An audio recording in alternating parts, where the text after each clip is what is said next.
अफजल खानाच्या वधानंतर आदिलशहानं स्वराज्यावर सिद्धी जोहरला धाडलं। त्यावेळी शिवराय पन्हाळ गडावर होते। सिद्धी जोहरनं पन्हाळ्याला वेढा घातला। 2 मार्च 1660 चा तो दिवस। 4 महिन्याहून अधिक काळ पन्हाळ्यामध्ये अडकून पडलेल्या शिवरायांनी बाहेर पडण्यासाठी दिवस निवडला। दिवस नव्हे, रात्र, आषाढी पौर्णिमेची रात्र, 12 जुलै 1660। खूप साऱ्या प्रयत्नांनी हे धाडस करावं लागलं होतं। वेढ्यातनं बाहेर पडताना शिवा काशीद महाराजांचा पोशाख करून पालखीतनं निघाले आणि महाराज आहेत असं समजून सिद्धी जोहरच्या सैन्याकडनं ते पकडले गेले आणि स्वराज्याच्या कामी आले। पन्हाळ्यातनं बाहेर पडताना महाराजांच्या समवेत होते स्वराज्याचे गुप्तहेर बहिर्जी नाईक, रायाजी बांदल, फुलाजी प्रभू, बाजी प्रभू देशपांडे यांच्यासह निवडक 600 मावळे। विशाळ गड जवळ करायचा होता। वाटेत होती घोडखिंड, ती पार करून पुढे विशाळगड गाठायचा होता। पन्हाळगड ते घोडखिंड अंतर होतं 48 किलोमीटर, तर घोडखिंडीपासून विशाळगड होता 10 ते 12 किलोमीटर अंतरावर। शिवा काशीदनं मारल्यानंतर महाराजांच्या मागोमाग आला आपलं सैन्य घेऊन तो सिद्धी मसूद, सिद्धी जोहरचा जावई। आणि ही खबर महाराजांना लागली। 300 सैनिकासह महाराजांनी विशाळगड जवळ करावा आणि आपण खिंडीतच थांबून गणिमाना रोखून धरू असा निर्धार बाजी प्रभू आणि बांदलांनी केला।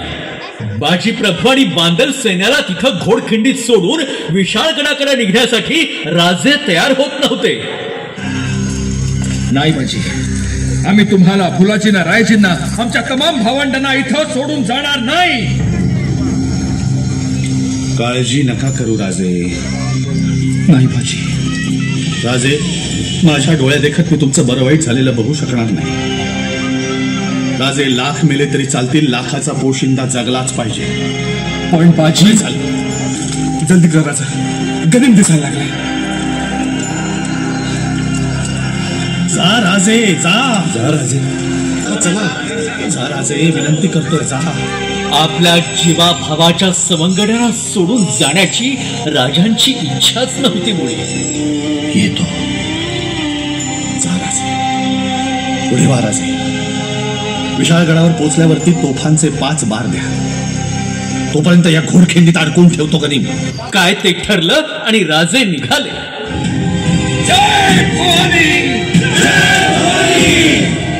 रात्री 9 वाजता पन्हाळ्यावरनं सगळे निघालेले। रात्रभरचा प्रवास करून दमलेले, थकलेले, मात्र घोडखिंडीमध्ये गनिमाला रोखायचं। गनिमाशी 2 हात करण्याचं स्फुल्लिंग बाजी प्रभूंनी भरलं। आज तुमचं युद्ध आहे काळ बनू पाहणाऱ्या वेळेशी। तुमचं युद्ध आहे अफाट संख्येचा गनिम पाहून मनात वाटणाऱ्या भीतीशी। तुम्हाला वाटेल आज कसे जिंकणार होत आपण, तेव्हा फक्त राजांना आठवा। या दरडीच्या छाताडावर पाय रोवून उभे राहा आणि लढा। घामाच्या शेवटच्या थेंबापर्यंत आणि रक्ताच्या शेवटच्या बिंदूपर्यंत लढा। मी तुम्हाला वचन देतो, आज जर राजांना वाचवलं तर या घोडखिंडीच्या दगडावरती तुमची नावं कायमची कोरली जातील आणि तुम्हाला तुमचा हक्क हक्काने मागता येईल। त्या हक्काचं नाव आहे स्वराज्य। बोला हर हर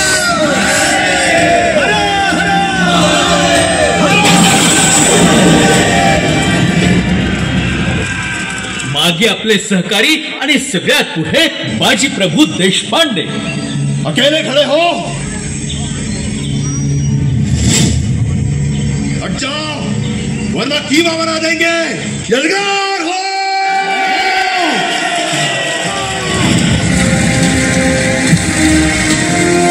बांदल शत्रू सैन्याला भिडले।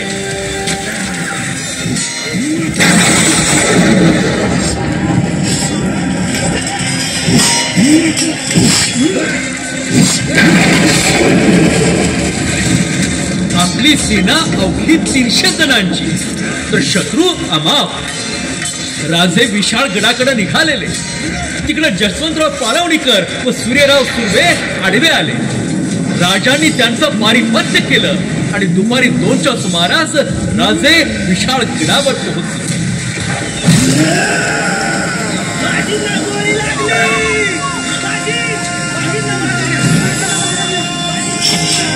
तर दानिकडे बाजी प्रभूंना गोळी लागली. मात्र इशारत ठरलेली होती, 5 तोफा धडाडणार होत्या. जोपर्यंत राजे पोहोचत नाहीत, इशारत होत नाहीत, तोपर्यंत प्राण सोडणार ते बाजी कसले. गोळी लागलेली असतानाही बाजी पुढे सरसावले.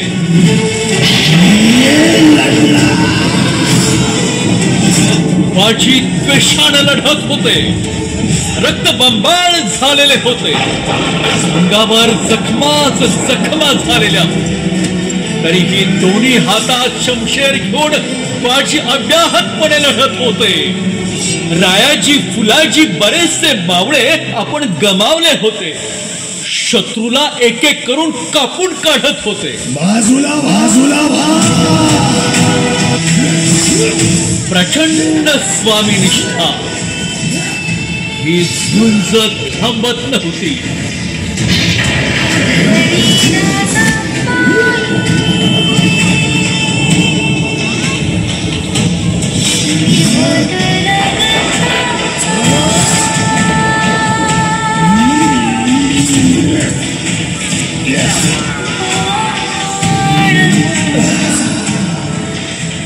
आणि एकदाच्या तोफा धडाडल्या.